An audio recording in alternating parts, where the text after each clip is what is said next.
Hi everyone, it's Herb from World of Walt, and it is another Saturday morning where the Disney parks are closed, so we can't do a live broadcast. But we can have a little bit of Disney fun here on Facebook Live. I've got some trivia questions set up for us, as well as an opportunity to win a prize. So looking forward to sharing that with you. Appreciate your spending some of your Saturday with me. It's been several weeks now since the parks have been closed. It's strange not being able to go there each Saturday morning at 10 o'clock on a weekly basis, but I'm glad that I'm able to spend some time with you here. Hi, everyone. Thanks for joining. Mary, hello to you. And Richard, good morning. Thanks for being here on the broadcast. Hi, Ruth. And Jessica. Jessica's here from Canton, Georgia. How's it going? And Marie, hello to you as well. Thanks everyone for being here on Saturday morning with me. It does seem strange that we're not able to be in the parks together, but I am happy that we can still have some fun. Looking forward to hearing about what's going on with everyone and sharing some fun Disney trivia, giving you a chance to win a Disney prize. So today, as I've done for the past several Saturdays, I've got some questions I'd like to ask of you, just figuring out what's going on with you in your life. Some trivia questions as well, and like I mentioned, there is an opportunity to win a prize. I always enjoy giving some prizes away. Paul, good morning to you. Good to see you here. Hi, John. Amy, good morning. Heather, Dennis are with me. Thank you everyone for being here. Appreciate that. So I think we're about ready to dive in. One of the things I like to do during these Saturday morning broadcasts is a poll to see what's going on with you and yours. So let's start off with a poll. So let me get this one fired up. Lots of different windows to play with when I'm doing this type of a broadcast, but it's okay. So here's my first poll question for you today. Are you wearing a mask when you go outside? It's interesting that where I live here in Central Florida, the county government, Osceola County, made an announcement just in the past day, I think in the past day, that they were going to require that citizens wear a mask when you go outside. That becomes effective Monday morning at 12:01 a.m. So I'm going to have to figure out how I can make a mask. I'll be looking on the web this weekend to figure that out. Kathy, good morning to you. Thanks for being here. Liz, hi. So getting some results back now on whether or not you are wearing a mask when you go out. Looks like at this moment about 59% of the people are saying yes, and about 42% of the people are saying no. So we'll go ahead and show those results. Okay, everyone, appreciate your filling me in on things in your life. Dolores had just started wearing it last week. Not going out very much. I think that's true for all of us. Heather said her mom could make one. Heather, I might ask you to do that for me because I have no sewing skills, even when it comes to socks. So I might get in touch with you after the broadcast. Thanks for that. Jackie said not leaving the house. Karen said wearing masks. Megan said in Lake, did they make that type of judgment there too? I'm not sure about that. I know this information for Osceola County just came out, I think yesterday, Friday, Good Friday. Janine says yes, wearing a mask. Stephen from Winter Haven, how's it going? Thank you for being here. All right, so that was the first question of today. Are you wearing a mask? So it looks like about 50-50. I wonder if maybe more of us are going to be doing that based on government requirements in the future. Andrew's got surgical masks. Yvonne says chilly day in Pennsylvania. All right, let's go on to the next question. This is about my new favorite attraction in all of Walt Disney World, which is Rise of the Resistance. As many of you know, Rise of the Resistance is one of the most technically challenging attractions that Disney has ever attempted, and they did a good job with it. It's my favorite. It is truly immersive and impressive in so many different ways, but a very challenging attraction. And the president at the time, Bob Iger, said that he challenged the organization to really go out, to not play it safe, but instead to challenge themselves, and they really did do that. The attraction has 65 different animatronics. The ride buildings in both Disneyland and Walt Disney World required one of the largest concrete pours in the history of Disney parks, and it's a very technologically advanced attraction with computers controlling all kinds of things from videos to animatronics to lighting. And in fact, there are millions of codes, millions of lines of computer code that make Rise of the Resistance work. And so the trivia question is, how many lines of computer code are in Rise of the Resistance, controlling all the facets of the operation: trackless ride vehicles, lighting, video, animatronics, safety systems? How many lines of code do you think are in Rise of the Resistance? So people are responding back. About 13% say 1 million lines of code, 53% are saying 3 million lines of code, and so far 35% are saying 5 million lines of code. Kathy said hasn't had a chance to ride it yet. Angela was hoping to go in October. Looks like going to have to wait till next October. Kathy said best ride ever. Kathy, I think you are right.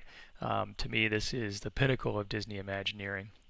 All right, so I'm going to show the results of the trivia question. The actual answer is 5 million lines of code. Amazing what a technically advanced attraction Rise of the Resistance is. Interesting to know that the Disney's Hollywood Studios version of Rise of the Resistance opened first.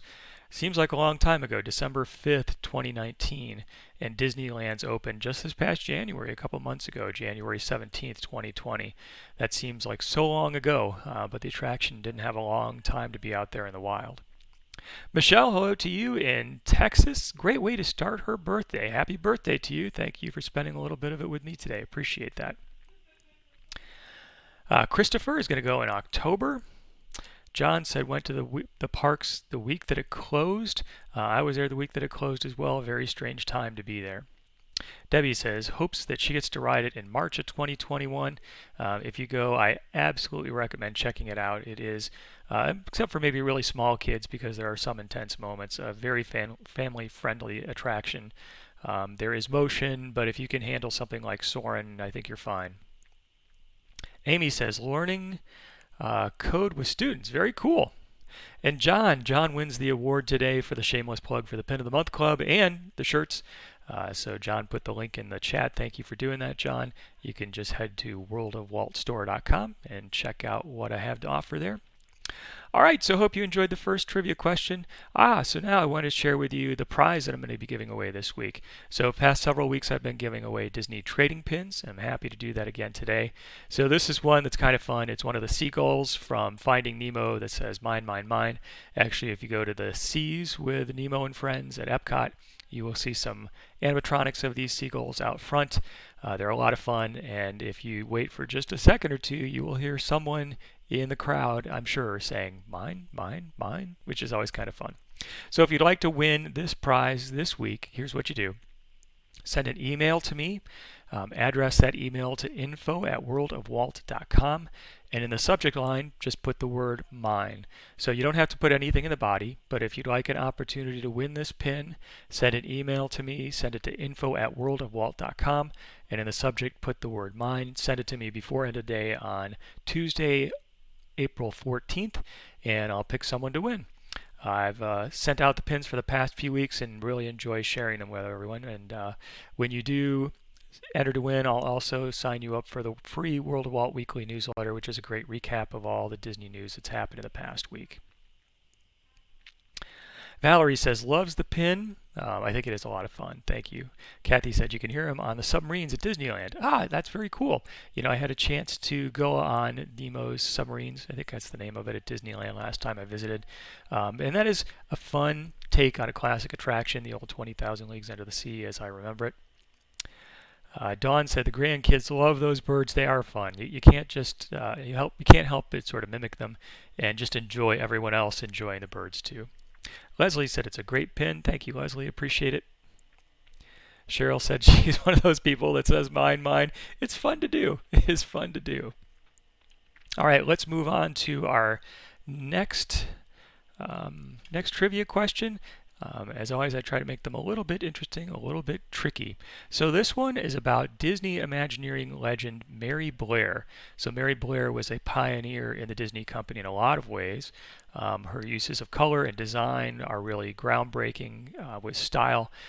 She also was a lady who was in the art and the business world very early times in American history. So the question for today is, when did Mary Blair join the Disney Animation Studios?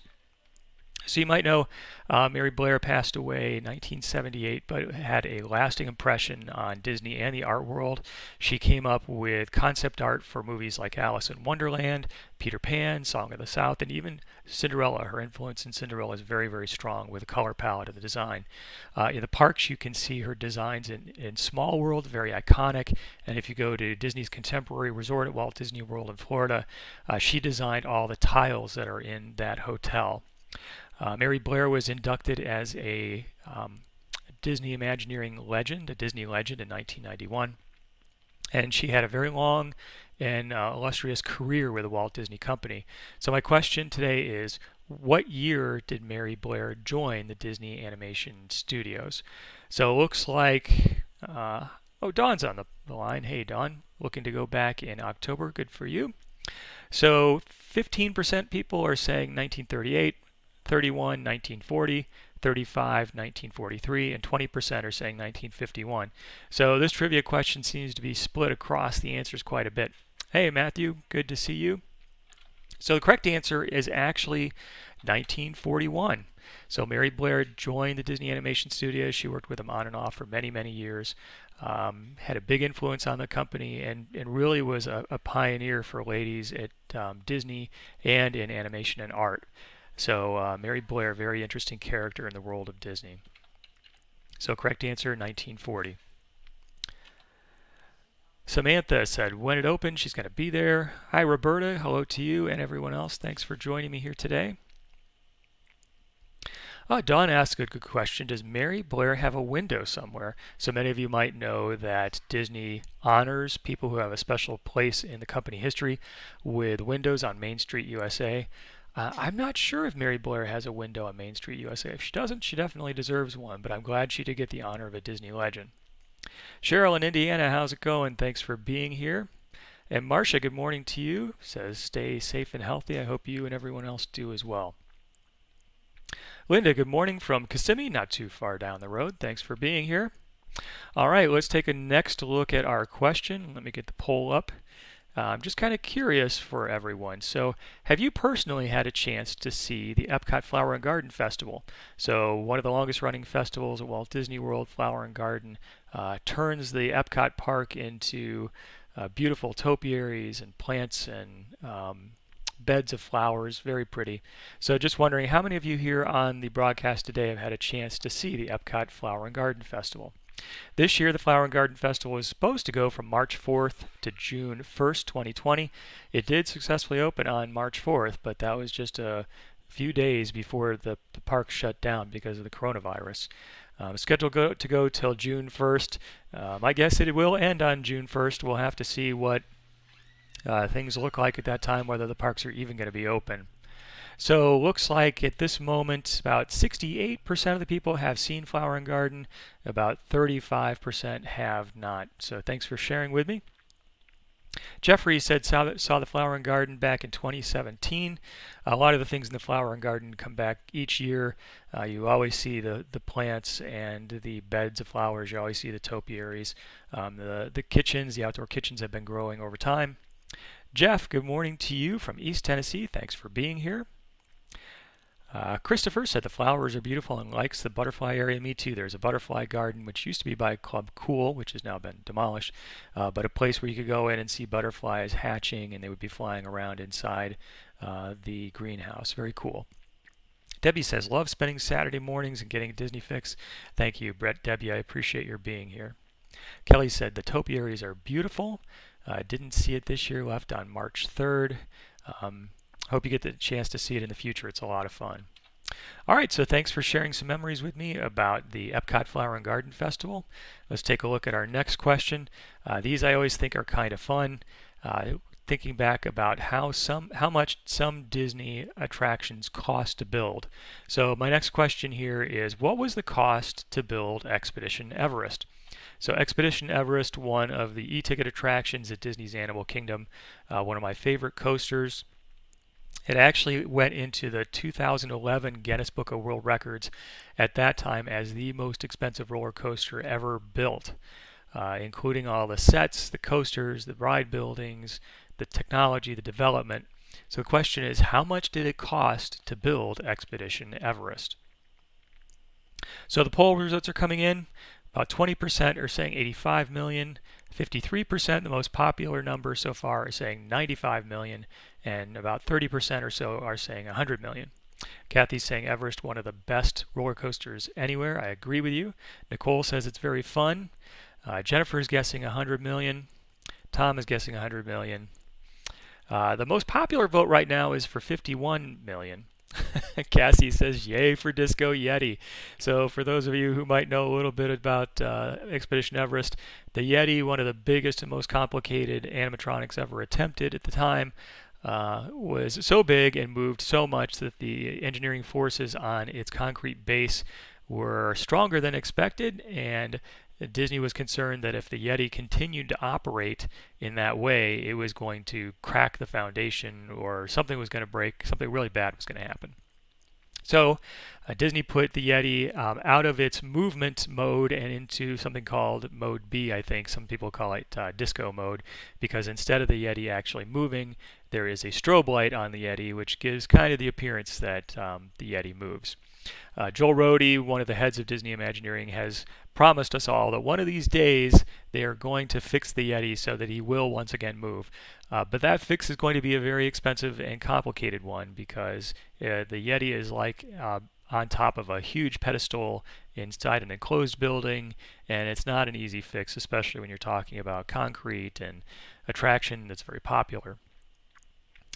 Carol Ann said, great queue for Expedition Everest. I agree with you there. Karen's not a roller coaster fan. Sorry to hear that. Teresa said one of her favorite rides. All right, thanks everyone for voting for this. So it turns out Expedition Everest cost a cool $100 million when it first opened. It was the most expensive roller coaster Disney had ever created.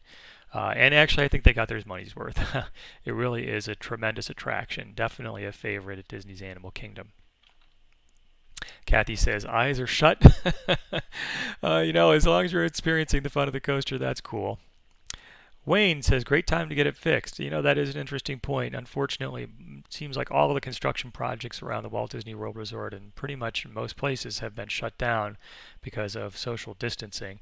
When all of this first happened with the coronavirus, I was thinking maybe Disney is going to speed up some projects, but as state and local governments started to make more rules, I think that construction is pretty much ground to a halt, and only essential functions are open at the parks these days, including actually security there, and they do still raise the flag over Main Street USA, which is kind of heartwarming for me.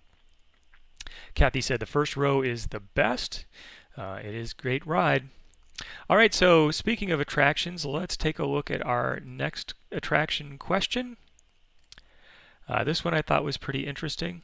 And it is, how many passengers ride the Walt Disney World Railroad each year? A lot of people do ride it for sure. Actually, the Walt Disney World Railroad's development was led by Roger E. Broggie, who is considered Disney's first Imagineer. So if you've heard that name before, Roger E. Broggie was a mechanical engineer with Disney, worked with them for many years, a railroad buff, and was one of those who helped to get the Walt Disney World Railroad going. The attractions for Walt Disney World, the attraction trains, the engines actually came from Mexico, and they were shipped to a railroad station, a railroad repair spot in Tampa, where they were fixed up. They were made to look like turn-of-the-century trains, and Disney actually custom built all the cars that hold people. So how many people do you think on a typical year the Walt Disney World Railroad takes as passengers? So I'm getting a lot of good answers here. 1% say 2 million. 11% are saying 2.8 million. 55% so far, the most popular answer, is saying 3.7 million, and 34% are saying 5.1 million. Kathy said, missed the Walt Disney World Railroad last time. Happy Easter to you, Kathy. Carol Ann said, the train ride is a great one for calming. It definitely is. Kathy says it's a relaxing ride. It is a great ride. And by contrast, I think it's interesting that the Acela trains, the high-speed trains in the Northeast Corridor, carry 3.4 million people each year. So the correct answer for today's question, how many people does the Walt Disney World Railroad carry? 3.7 million people each year. So a fun attraction. A lot of people use it to get from one part of the park to the other. You can use it to go from Main Street to Frontierland to the Storybook Circus section, or you can just stay on and go all the way around. It is a very fun attraction. I'm looking forward to it coming back. It's been down for a while. David's asking if he missed the shameless plug for the Pin of the Month Club. David, you did. That happened early on, but it's never too late for a second shameless plug. So if you'd like to get a little bit of Disney fun delivered to your home every month, check out pinofthemonthclub.com. Still have some inventory, so the Pin Club continues for as long as I can make it happen. So 3.7 million passengers per year. Kathy said, best way to get to the back of the park early in the day, no lines, no wait. Very true. Karen said, can't wait for it to get back into operation. Yeah, me too. It's been down for a while, so the tracks were being restored all around the path of the train, and Disney had to move some things around over in the Tomorrowland section in getting ready for the Tron coaster.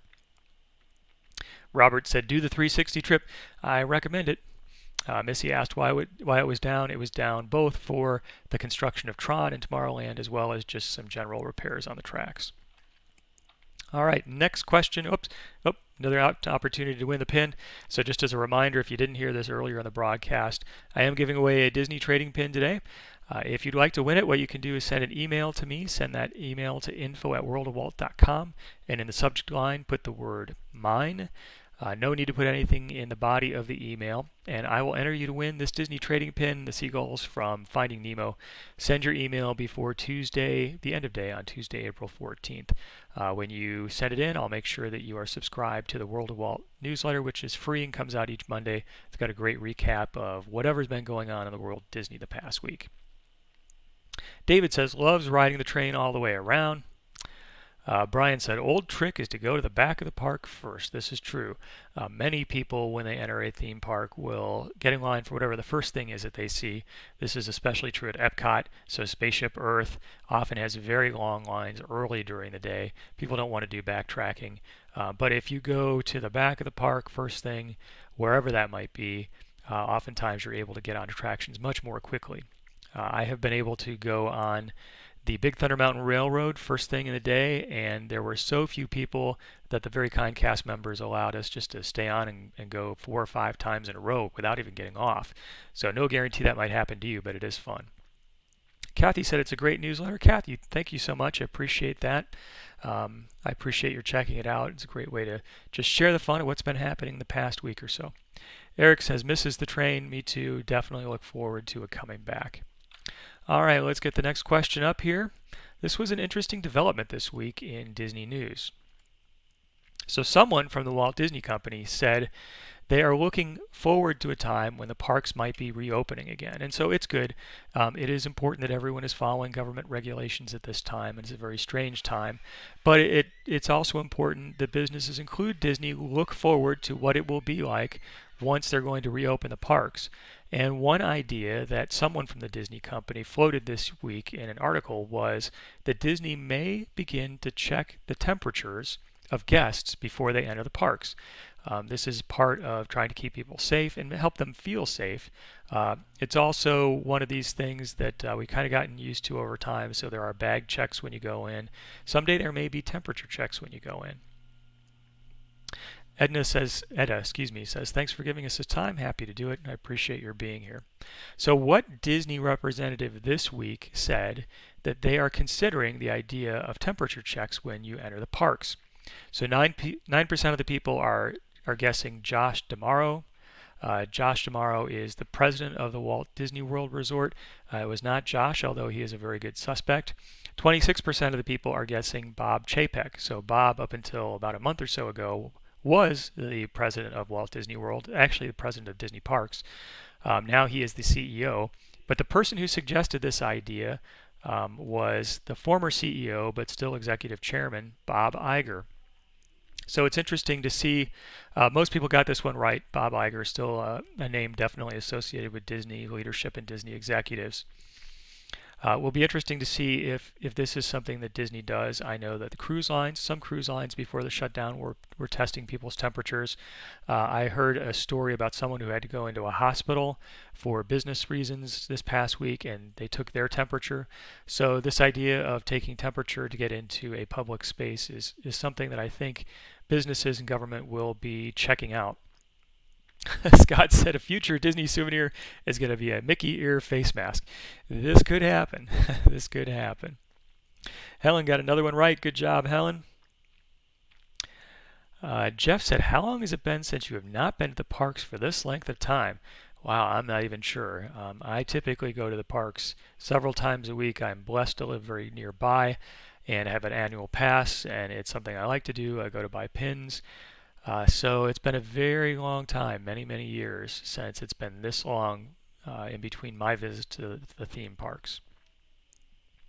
All right, let's take a look at our next question. Have you watched anything on Disney Plus? So Disney Plus has been going gangbusters. Over 50 million subscribers. It's not yet, at least in the past, it wasn't projected to yet be profitable for the Disney company. But Disney seemed to make a very good move in launching Disney Plus a little while back, has expanded that rollout to other countries around the world.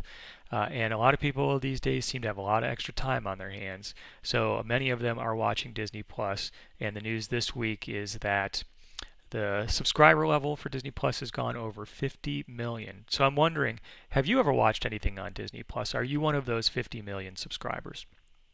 Cassie said to watch Disney Plus every day. Donna watched Frozen 2. David had Disney Plus early on, and Tim loved The Mandalorian. Tim, me too. It took me a while to get through all the episodes, but I thought The Mandalorian was amazing.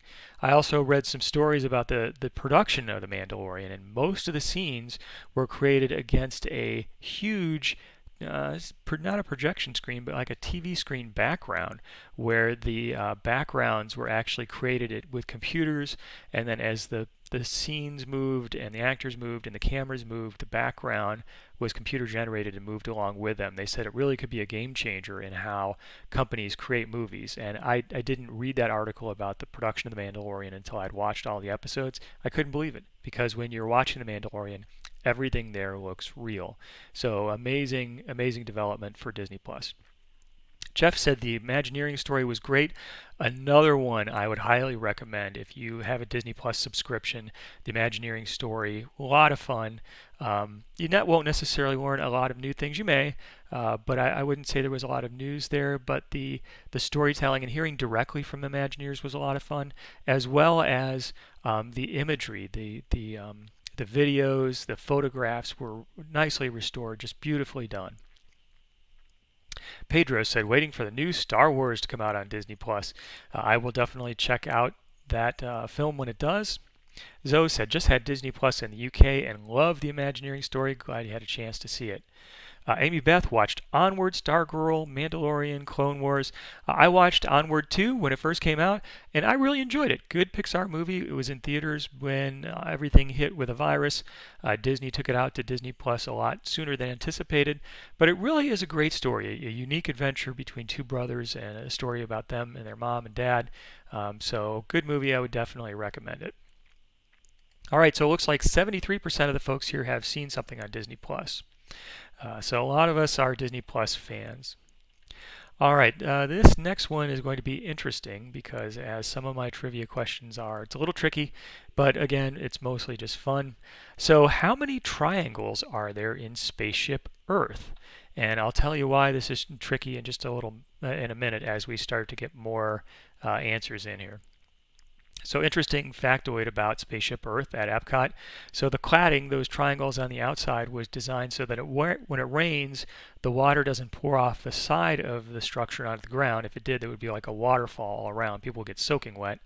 But instead, the water in Spaceship Earth is collected into these gaps between the triangles and then funneled into a gutter sort of system, and that water is directed into Spaceship Earth. So I thought that was a very interesting and very smart idea. If that whole structure was completely solid, and it looks like it is, but it's not, if it was completely solid, the water would just pour off the edges and it would be like a waterfall. People would get drenched. So Spaceship Earth is made up of all of these isosceles triangles, thousands of them. And my question here today is, how many of those triangles are there on Spaceship Earth? So a lot of good, Rochelle says, call Spaceship Earth the Epcot ball. You are not alone. Lots of folks do that.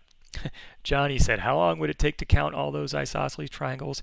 A very, very long time. Too long for me. I'd have to take off my gloves and my shoes, and then I'd be stuck. So how many of them? Let's see. 2% of the people, the smallest number, are guessing 9,780. 26% of the people are guessing 11,324. So far, the most popular answer, 46%, are guessing 11,520. And about a quarter of the folks, 26%, are guessing 14,987. All right, so let's take a look at the answer. The answer is 11,324. Now, this is a little bit of a tricky question because there's an answer on how many triangles are there theoretically in the design to cover all of the surface of Spaceship Earth, and then how many are there actually, because there are some spots of the Spaceship Earth structure which are not covered with triangles. The parts for the support, for example, or parts that are covered by portions of building. So there are actually 11,324, that's the real number. 954 are partial, but the theoretical number is 11,520. So a couple answers there. If you guessed 11,520, in a sense you're right, because that is the theoretical number of triangles that could have been placed on Spaceship Earth if the entire surface were covered. But the real answer is 11,324. Mike got it right. Good job. Linda got it right as well. Dean got it right. You know, it's fun to play along. Kelly said way off. That's okay. And the fun is just playing along. I hope y'all are not Googling. I just used the word y'all. I hope you're not Googling because, you know, the idea is just to play along, take a guess, see what it's like. Hugo, hello to you from Puerto Rico. Thanks for joining. Michelle says Spaceship Earth is a favorite ride. I enjoy it as well. Originally, Spaceship Earth was scheduled to close on May 26th. We're not there yet. And the idea was there was going to be a very extensive refurbishment where it was going to take maybe 2.5 years. Many of the scenes in Spaceship Earth were going to get traded out, and it was going to reflect a new story. Instead of the story of communications, it was going to be a story of humanity. Disney even released some concept art showing some rework of the scenes throughout the attraction. There has been no word yet on whether Disney still plans to take Spaceship Earth down. On one hand, I would guess that Disney, like all companies, is going to be looking for places to save money, so they may not want to go through a major attraction refurbishment. At the same time, they're very close to the time when they were going to take the attraction down. My guess is that a lot of what they needed was probably built or in the process of being built. So it will be interesting to see what happens if Spaceship Earth is still going to go down sometime in May or when the parks open. Matthew says, loves the trivia, lots of fun. Thank you, Matthew. Appreciate that. Ruth said it's going to be open for a few more years. I think there is a good chance that could happen. We will see. All right, so let's fire up another trivia question. Let me get it put into the poll here. We've got this one and one more to go. So interesting question. This one is not about something that's happening in Walt Disney World or the US parks, but it does have a connection. So here's the question. When did Remy's Ratatouille Adventure open in Paris? So it's not yet open at Walt Disney World in the Epcot Pavilion in France, but it is open in Paris. Actually, the name in Paris is technically not Remy's Ratatouille Adventure. It's something in French, which I did not want to butcher. If you speak French, I did not want to make your ears bleed. But the attraction in Paris did open a number of years ago. And so my question to you is, when did it open? So the idea for Remy's Ratatouille Adventure here at Epcot is it was supposed to open in the summer of 2020. That's nearly on our doorstep. Everything is sort of up in the air right now. We don't really know if that attraction got finished before the shutdown or what a new opening date might be. The name of the Paris attraction in English is called Remy's Totally Zany Adventure. And I will not try to do the French. But here in the US, the Remy attraction is going to be called Remy's Ratatouille Adventure. Estimated cost of that attraction, $270 million when it was opened in Paris. Also one that uses trackless ride vehicles, so very interesting technology we're seeing more and more. You got it in Rise of Resistance. We'll see it in Remy's as well. Trackless vehicles and Mickey Minnie's Runaway Railway. All right, so when did Remy's Ratatouille Adventure open in Paris? Eric said, has anyone eaten Ratatouille for real? I think it was actually available in one of the Epcot festivals, and I tried it. It was pretty good, actually. Bonjour, Diana. That's the only French word I'm going to try today. Meryl was planning to go to Paris. Doubtful now. Yep. Alyssa's made her own Ratatouille. Good for you. I hope it turned out well. I liked it. I thought it was pretty good. All right, so let's check out the answers. 13% of the people are saying Remy's Ratatouille Adventure, or the equivalent in Paris, opened in 2011. The vast majority of folks, 54%, are saying 2014, and 33% are saying 2017. So the answer is 2014. That's when the Remy attraction opened up in Paris. Looking forward to whenever it may open up at Walt Disney World in Florida. I'm still hoping it will open up shortly after the parks. I'm also sure there are a lot of folks at Disney who are thinking about things like this. Probably a little bit too early to really know, and it will be interesting to see. Amy Beth says, loves the visuals. Thank you, Amy Beth. I like picking out these photographs from my Disney collection. The actual image that's on the screen right now is from the restaurant in the France Pavilion at Epcot. Some beautiful paintings on the inside there. John said, tried it in Paris, the restaurant at the ride. I hope you enjoyed it. Glad you had a chance to check it out.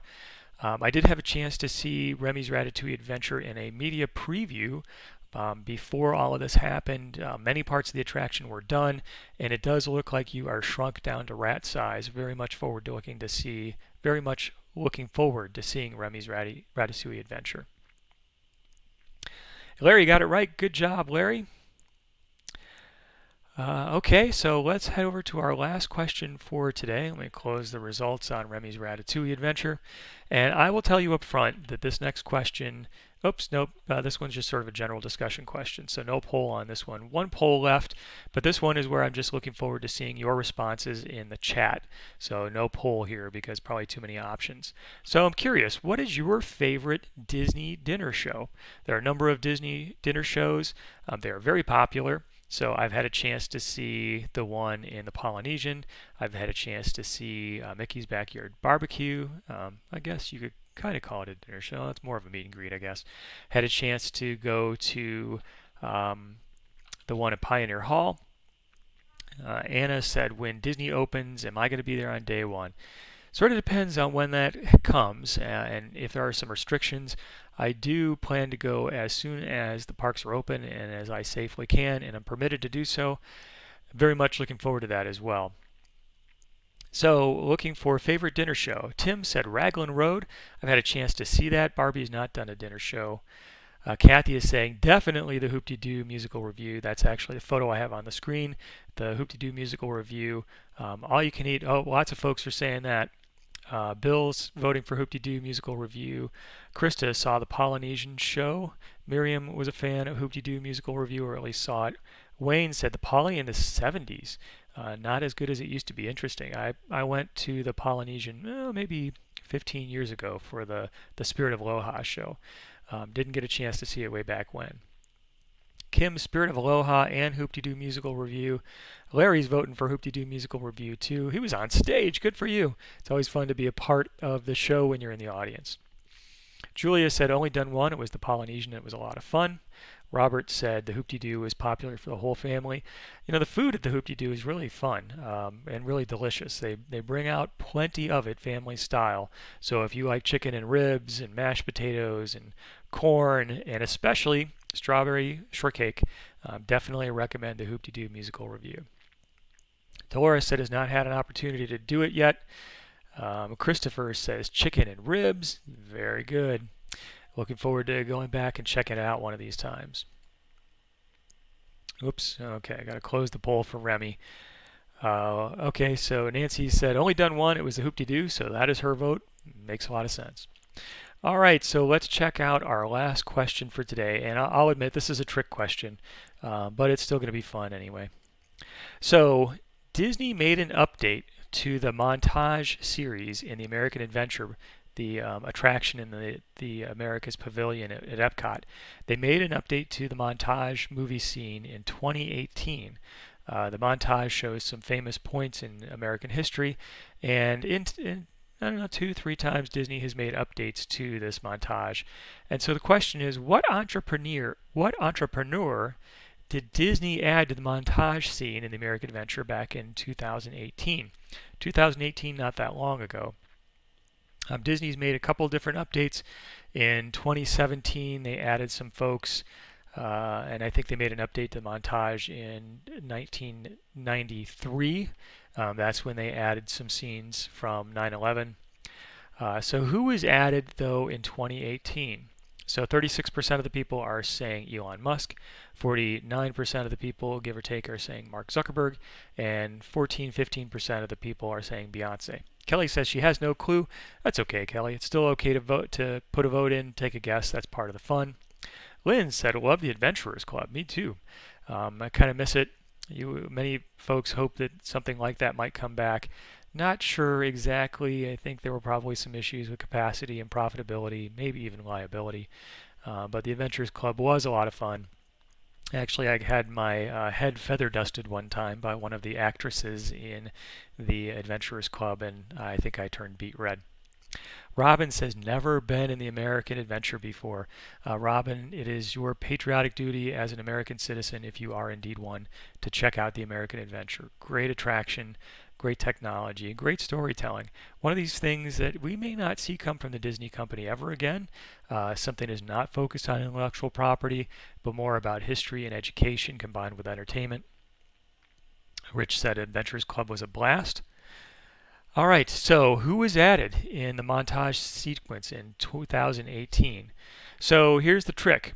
The question is what entrepreneur was added, and actually you could say that all three of these were entrepreneurs to different levels, and all of them were added. So the montage series sequence of the movie in the American Adventure 2018 now does include all three of these folks. Elon Musk, most famous for Tesla, Mark Zuckerberg, most famous for Facebook, and Beyonce, famous for just being an artist and Beyonce. So I would say actually probably the best answer for me would be Elon Musk. He is an entrepreneur in the sense that he has started several different companies. Mark Zuckerberg, you could say, was an entrepreneur at one time. Some may say he still is. I would say he's more like an executive these days. Beyonce does have her business side to her. So she, in a sense, is an entrepreneur as well, although I would probably classify her more as an artist. So any one of the answers could have been right. So if you didn't get any answers right up to this point, you can say that you got this one right. Most people said Mark Zuckerberg, but I think anyone would be fine here. Diana said, is this the Hall of Presidents I'm talking about? So no, two different attractions, but good question. So the American Adventure is an attraction in Epcot in the American Pavilion, and it talks about the story of American history from the founding of the country up to current day. It's a story about history of the country. The Hall of Presidents is a separate attraction at the Magic Kingdom at Walt Disney World, and it is a story about the role of the president in our democracy, in our republic. So two different attractions, both focused on history to an extent. They take different takes. American Adventure is more history of the country. Hall of Presidents is focused more on the role of the presidency. I would recommend either one though. They're both very good attractions. And they both get updates on occasion. So the Hall of Presidents in the Magic Kingdom typically gets a new president whenever one comes out. It'll be interesting to see how long that process continues. The Hall of Presidents was an idea very near and dear to Walt's heart.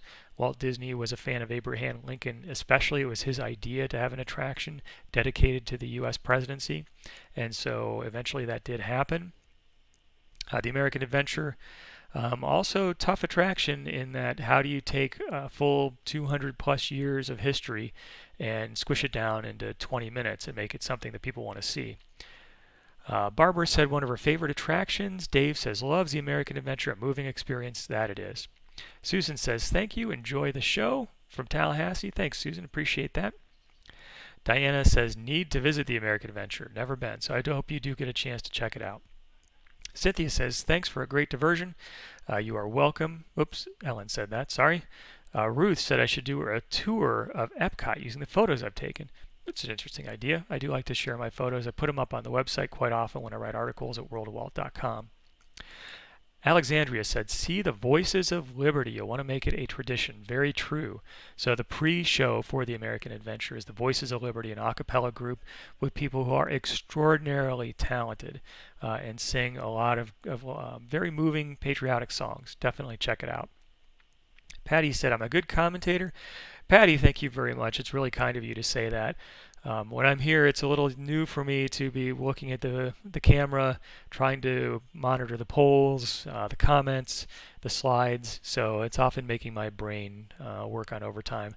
If you're smelling any smoke, that's probably my brain right now, trying to keep all the pieces going. But I love it. I enjoy it. I'm thankful I get to spend some time with you. I'm also very thankful for you joining me. Beverly, happy Easter to you, says thanks for doing this every Saturday. Beverly, happy Easter to you as well. For all of you who celebrate the resurrection, I wish you a very happy Easter. To those of you who celebrate Passover, I hope you are having a wonderful holiday season as well. All right, I think that's going to wrap it up for the most part today. I appreciate your being here with me. So I am trying my best to keep up with Disney news. There's actually been a whole lot more than I anticipated over the past few weeks. So if you haven't done so, you might want to follow on Facebook. Also Instagram. I was very happy and blessed this week that I have bypassed 10,000 followers on Instagram. So for all of you following there, thank you.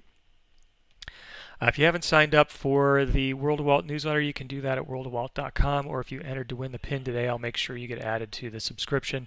So every Monday morning I send out the newsletter with a recap of the news from the past week.